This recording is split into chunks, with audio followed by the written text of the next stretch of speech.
Buenos días, amados hermanos, Dios los bendiga.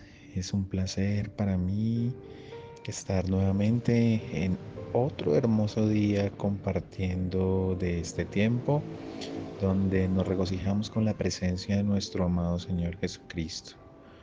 Gracias le damos al Rey de Reyes por haber podido descansar, el poder abrir hoy nuestros ojitos, el ver, Señor, a nuestros seres amados, el ver el resguardo y el amor con que el día a día nos trata. Lo exaltamos, lo glorificamos y le damos los más altos honores solo a Él porque solo Él merece la gloria y la honra. Gracias Padre Celestial por este momento, por mis hermanos, los cuales con amor escuchan el mensaje que viene del Espíritu. No es mensaje de hombre, sino mensaje tuyo, Señor. Y ponemos en esta hermosa mañana nuestra oración en tus manos, para que seas tú guiándonos y llevándonos con tu paz.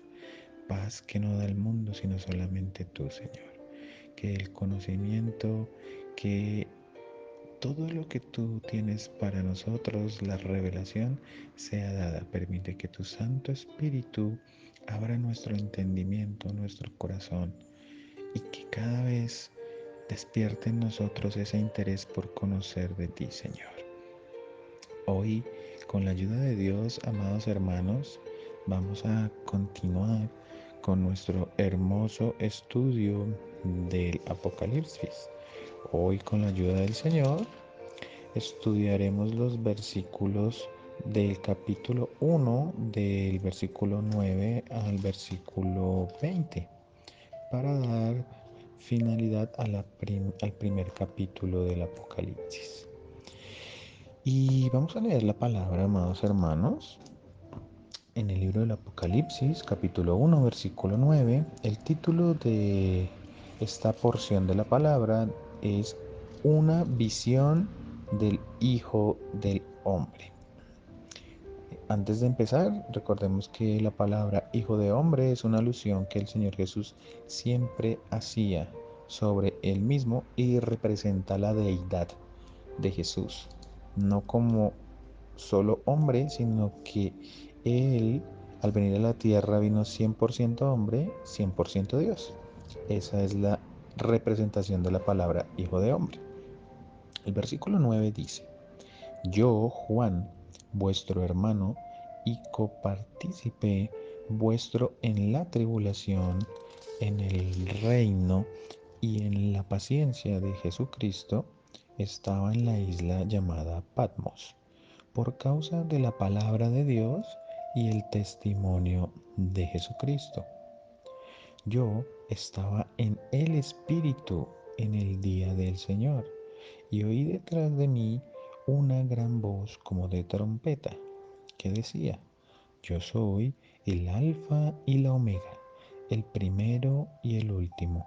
Escribe en un libro lo que ves y envíalo a las 7 iglesias que están en Asia: a Éfeso, Esmirna, Pérgamo, Tiatira, Sardis, Filadelfia y Laodicea. Y me volví para ver la voz que hablaba conmigo, y vuelto vi 7 candeleros de oro, y en medio de los 7 candeleros a uno semejante al Hijo del Hombre, vestido de una ropa que llegaba hasta los pies, y ceñido por el pecho con un cinto de oro. Su cabeza y sus cabellos eran blancos como blanca lana, como nieve, sus ojos como llama de fuego, y sus pies semejantes al bronce bruñido, refulgente como un horno, y su voz como estruendo de muchas aguas. Tenía en su diestra 7 estrellas. De su boca salía una espada aguda de 2 filos, y su rostro era como el sol cuando resplandece en su fuerza. Cuando le vi, caí como muerto a sus pies, y él puso su diestra sobre mí, diciéndome: No temas, yo soy el primero y el último, y el que vivo y estuve muerto, mas he aquí que vivo por los siglos de los siglos. Amén. Y tengo las llaves de la muerte y del Hades. Escribe las cosas que has visto y las que son y las que han de ser después de estas. El misterio de las 7 estrellas que has visto en mi diestra y de los 7 candeleros de oro. Las 7 estrellas son los ángeles de las 7 iglesias y los 7 candeleros que has visto son las 7 iglesias. Amén. Bueno, amados hermanos, entonces, como les venía diciendo, este, esta parte de la palabra, esta porción, nos explica cómo Juan tuvo una visión respecto a Jesús como hijo de hombre, pero no solamente lo ve en su forma humana, sino en su forma divina. En el versículo 9, Juan dice, yo Juan, vuestro hermano y copartícipe vuestro en tribulación, en el reino y en la paciencia de Jesucristo. Esto primeramente nos compara que Juan se equipara o se iguala a nosotros en 4 características muy importantes del creyente. La primera característica es que Juan, siendo un apóstol escogido por Dios, y nosotros, al creer y recibir la salvación y el perdón de Jesús, nos, nos identificamos con Juan en 4 cosas.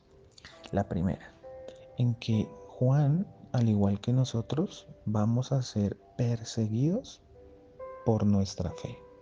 ¿Por nuestra fe en quién? En Cristo. La segunda característica en que nos igualamos es que pertenecía a una comunidad de redimidos sobre la cual Cristo sirve como Señor y Rey. Eso quiere decir que cuando nosotros aceptamos a Cristo ya hacemos parte de un grupo de escogidos, de santos. Recuerden que la palabra santos quiere decir apartados. ¿Pero apartados para quién? Para el Señor, para Cristo. Esa es la comunidad a la cual ahora nosotros ¿qué? Pertenecemos. Una tercera característica en la que nos identificamos con Juan es que anhelamos la gloria de ese reino milenario que vendrá a la tierra. Nosotros esperamos con gran regocijo, amados hermanos, que venga el Señor en su gloria para juzgar al mundo. ¿Por qué? Porque después de que esto suceda, nosotros vendremos a reinar con Cristo durante 1000 años. Eso lo dice en su palabra, en Apocalipsis. Más adelante estudiaremos cómo se desenvolverá estos tiempos después del juicio. Y una cuarta característica que nos identificamos con Juan es la resistencia y la perseverancia a pesar de los tiempos difíciles. Hoy en día que estamos pues desafortunadamente sufriendo todo este tema del coronavirus, de pronto nos hace pensar que no vale la pena seguir. Pero mira cómo, al igual que Juan perseveró, fue el último de los apóstoles en morir, nos invita a eso, a perseverar, a no desfallecer, a continuar, puesto que la recompensa de Dios no está aquí en la tierra, sino está ¿dónde? En el cielo. Continuando con el versículo número 9, después de que dice en la paciencia de Jesucristo, dice, estaba en la isla llamada Patmos por causa de la palabra de Dios y el testimonio de Jesucristo. Entonces aquí vemos cómo Juan, debido a la predicación de la palabra, a llevar el evangelio, pues había sido perseguido. y había sido llevado a esta isla que se encuentra en el mar Egeo, ¿sí? Sobre las costas, sobre una costa de Asia. Esto es más o menos, amados hermanos, lo que hoy en día es Turquía, ¿sí? Esta isla hace parte de un grupo de 50 islas. Esto es cerca también a Grecia.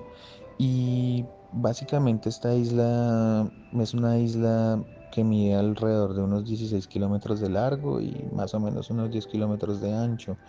Y la usaban los romanos como cárcel penitenciaria. Entonces es por eso que ahí se encontraba el apóstol, puesto que fue llevado ahí por la predicación del Evangelio. Por eso él termina diciendo, y el testimonio de Jesucristo, por hablar la palabra, lo habían llevado ahí. Ustedes saben que, pues, el diablo Satanás, él siempre ha querido destruir a los que siguen el camino del Señor. Por eso debemos estar parados y firmes en la roca. El versículo 10 dice, yo estaba en el Espíritu en el día del Señor y oí detrás de mí una gran voz como de trompeta que decía, yo soy el Alfa y el Omega, el primero y el último. Esta parte, el versículo 10 y la primera parte del versículo 11, es muy importante entender a lo que se refiere Juan cuando dice yo estaba en el Espíritu. Cuando Juan habla de que estaba en el Espíritu, quiere decir que no fue un sueño. No fue un sueño. Juan fue transportado por medios sobrenaturales que solamente puede hacer ¿quién? Dios, fuera de este mundo material. Y experimentó despierto algo que estaba fuera del alcance de los sentidos normales. O sea, este tipo de circunstancias, de estar en el espíritu, como también lo describe Pedro, como lo describe Pablo, como lo describe casi que todos los apóstoles, solamente lo alcanzamos, solamente se puede alcanzar cuando el Espíritu Santo está en nosotros y por medio de la oración y de la gracia de Dios se puede hacer partícipe de esto. Por darles un ejemplo, en Hechos 10, versículo 11, a Pedro le pasó algo similar. El versículo 11 dice, y vio el cielo abierto, está hablando de Pedro, y que descendía algo semejante a un gran lienzo, que atado de las cuatro puntas era bajado a la tierra. Esto le sucedió a Pedro cuando él estaba en su casa, él estaba en la terraza y estaba viendo unas señales que Dios le envió, pero solamente él podía ver eso, nadie más lo podía ver. Entonces son circunstancias que solamente el Espíritu Santo permite que sus hijos vivan para, para su gloria. Y pues lo vemos porque pues el libro del Apocalipsis solamente pudo ser revelado a quién, a Juan, no se le reveló a nadie más. Entonces de eso se trata, de estar en el Espíritu, de estar completamente en comunión con el Espíritu Santo para poder tener esta clase de revelaciones. Ahora entendamos de que ya el libro del Apocalipsis está totalmente cerrado, la Biblia. Las personas que dicen es que el Espíritu me mostró otra revelación del Apocalipsis, eso es mentira, eso no es posible porque va en contra de la palabra. Es importante tener eso claro. Cuando me refiero a la revelación, me refiero al entendimiento de la palabra, a que el Espíritu Santo es quien nos permite entenderla y pues claramente vivir milagros sobrenaturales, pero no puede contradecir la palabra porque si no, no viene de Dios. Es muy importante que lo entendamos. Después dice que él estaba en el día del Señor, Juan. Esta frase, pues digamos que tiene dos connotaciones, o los teólogos estudiosos de la palabra tienen dos connotaciones, dos significados. Uno se refiere a que el día del Señor es el día domingo, ¿sí? Entonces da a entender que Juan le sucedió es un día domingo. Día domingo, ¿por qué? Porque fue el día en que resucitó nuestro Señor Jesucristo. Esa es la primera interpretación. Pero también hay otros que se inclinan porque se está refiriendo a el momento en el que Dios iba a implementar su juicio. Más adelante vamos a ver cómo el día del Señor sí se refiere a juicio, pero en este momento y en el contexto que estaba teniendo Juan, no es muy factible a que se refiriera al juicio a las naciones, sino más que todo en el momento en que le sucedió. Entonces, digamos que nos inclinamos mucho a que se refiere a que eso le sucedió un día domingo. Después de eso, dice que él escuchó una gran voz como de trompeta. El Apocalipsis es muy interesante porque trae muchos simbolismos, trae muchas situaciones que de pronto nos pueden tender a confundir si lo tomamos literalmente. Debemos por eso pedirle siempre al Señor Jesucristo y al Espíritu Santo que nos permita tener esa revelación, esa interpretación de la palabra, porque usa muchos simbolismos. Cuando se refiere a gran voz como de trompeta, está hablando de voces retumbantes, indican solemnidad de lo que Dios está a punto de revelar, grandeza, que lo que viene es muy importante. Eso se refiere con a gran voz. En el versículo 11 dice, yo soy el alfa y el omega, el primero y el último. Escribe en un libro lo que ves y envíalo a las 7 iglesias que están en Asia, Éfeso, Esmirna, Pérgamo, Tiatira, Sardis, Filadelfia y la Odisea. Aquí vemos cómo el Señor le dice a Juan que debía enviar la palabra, que no se podía quedar callado, puesto que era un mensaje a las 7 iglesias. Es también importante entender que estas 7 iglesias representan a las iglesias de todo el tiempo que ha pasado. Más adelante lo estudiaremos como desde el inicio de la iglesia en el año 30 después de Cristo hasta hoy, el año 2020. La Biblia describe en cada una de estas cartas a las iglesias los tiempos que han transcurrido y cómo se han desenvuelto. Más adelante lo estudiaremos con la ayuda del Señor. Entonces, eh, este es un mensaje para ellos. ¿Y para qué? Y para nosotros también. El versículo 12 dice, y me volví para ver la voz que hablaba conmigo y vuelto vi 7 candeleros de oro. Esos 7 candeleros de oro representan a las iglesias. ¿Cuántas eran las iglesias? 7. Entonces esos candeleros en el versículo 20 de este mismo capítulo, el Señor nos lo explica, puesto que dice, y de las 7 candeleras de oro, las 7 estrellas son los ángeles de las 7 iglesias y los 7 candeleros que has visto son las 7 iglesias. Entonces ahí más adelante nos explicaba quiénes eran esos candeleros. La iglesia de todos los tiempos. Después dice el versículo 13, y en medio de los 7 candeleros, o sea, en medio de las 7 iglesias, a uno semejante al Hijo del Hombre. Entonces aquí ya empezamos a ver, amados hermanos, cómo Juan empieza a describir al Señor Jesús y comienza semejante al Hijo del Hombre, porque así siempre se representó el Señor. En el Antiguo Testamento, en Daniel capítulo 7 versículo 13, Daniel va a ser un libro que vamos a estudiar muchísimo en el recorrido de este libro, puesto que tiene muchísima relación. Es un libro muy importante que debemos leer. Los invito a que cuando puedan, es un libro corto, pero que trae muchísima enseñanza. Entonces es importante que lo puedan leer para que podamos comprender lo que va a describirse en el Apocalipsis.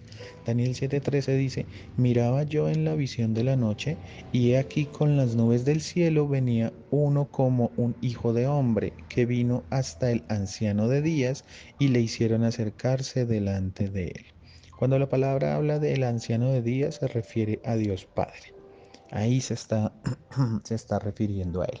Entonces aquí vemos cómo se contrasta la visión de Juan y la visión de Daniel, en donde describen a la misma persona, a Jesús.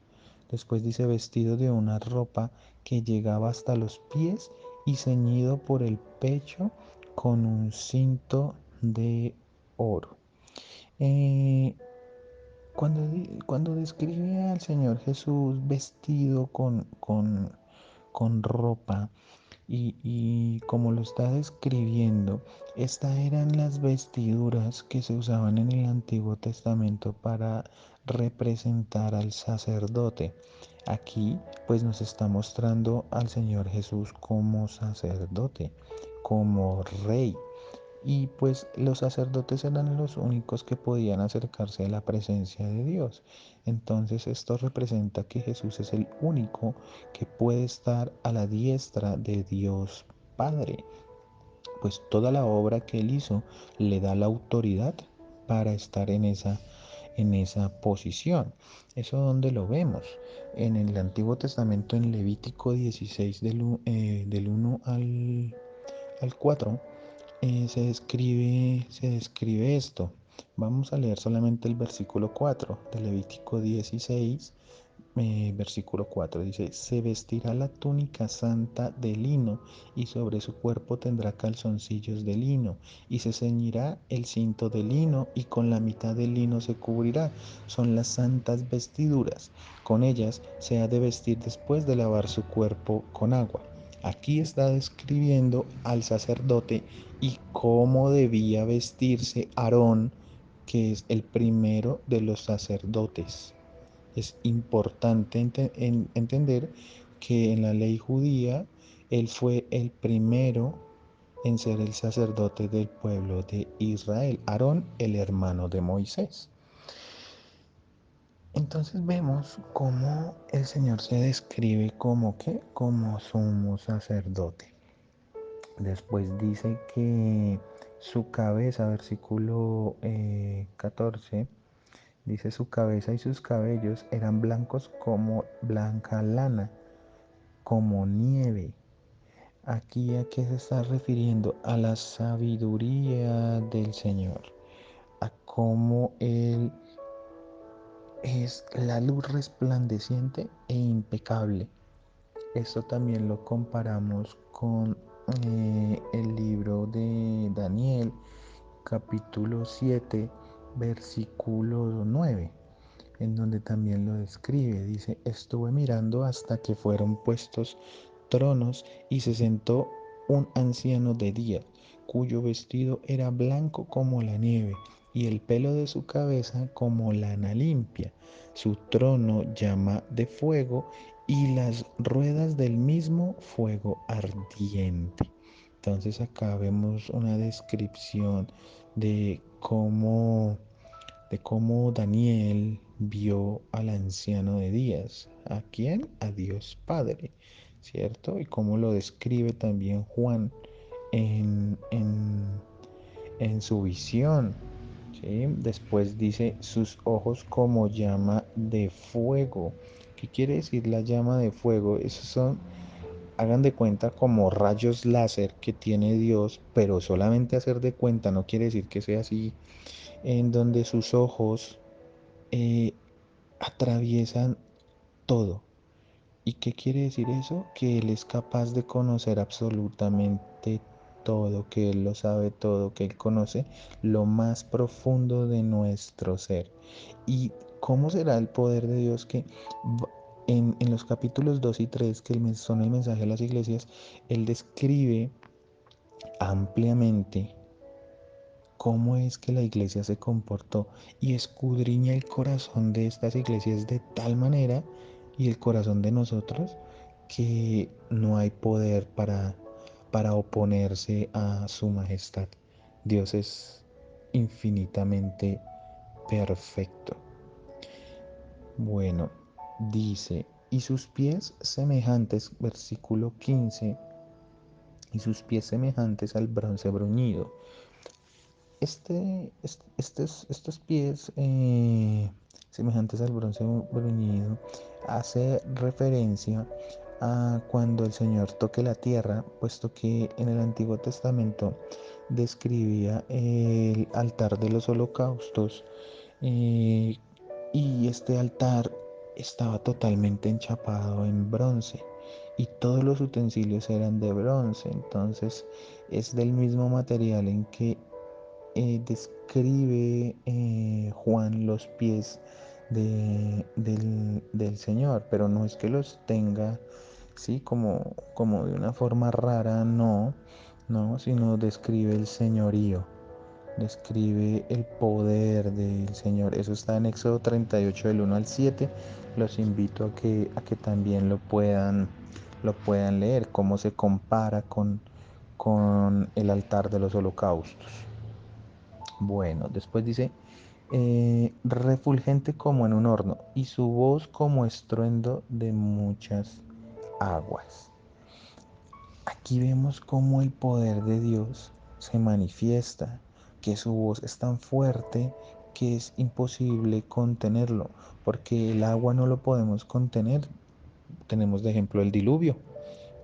Nadie quiso escuchar y por eso fue muerto todo el mundo. Solamente se salvó una familia de 8, que fue Noé.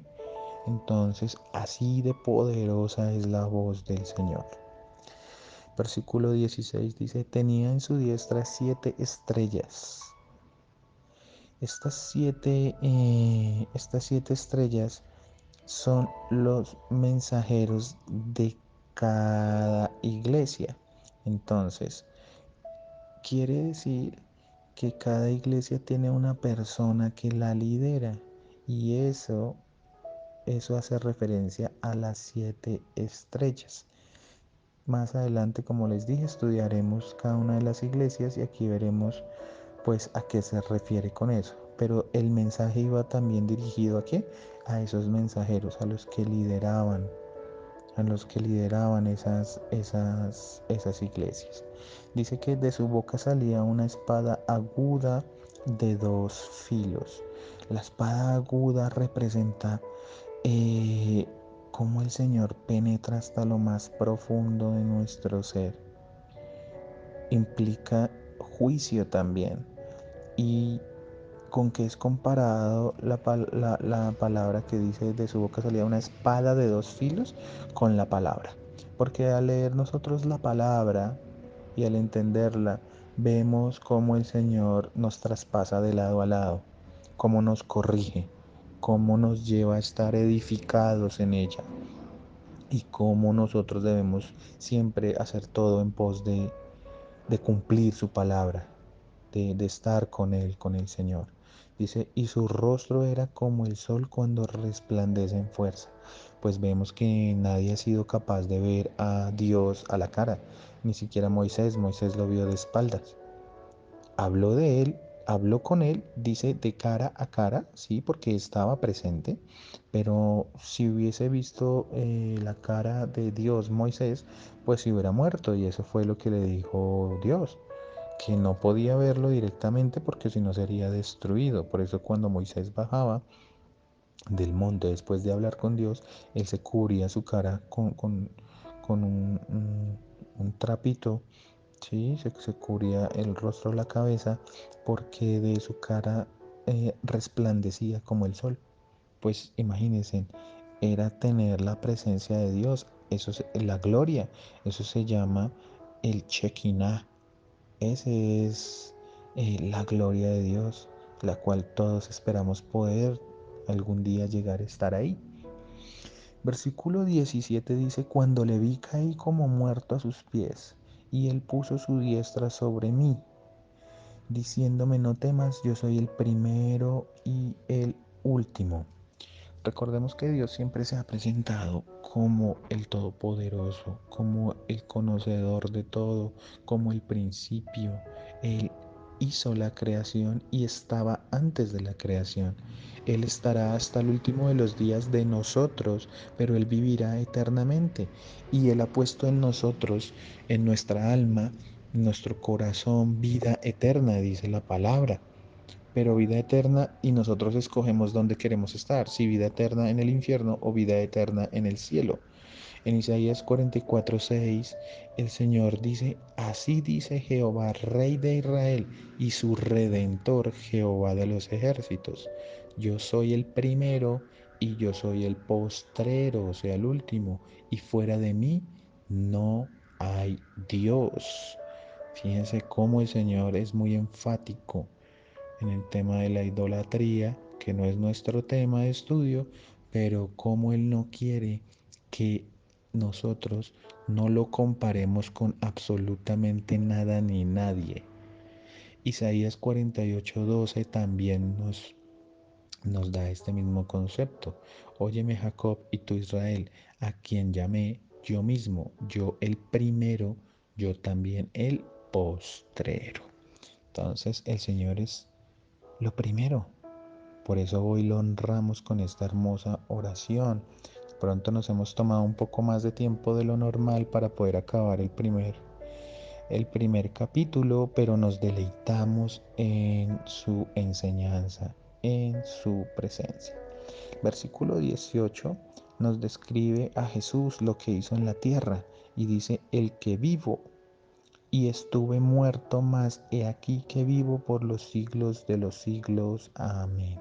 Jesús sabemos que vivió, estuvo entre nosotros, que murió, fue sepultado, pero Él resucitó. Él está vivo, amados hermanos. Gloria a nuestro Padre Celestial, porque gracias a eso nosotros somos redimidos. Y dice, y tengo las llaves de la muerte y del Hades. Estas llaves de la muerte y del Hades fue lo que él le quitó a Satanás en la cruz.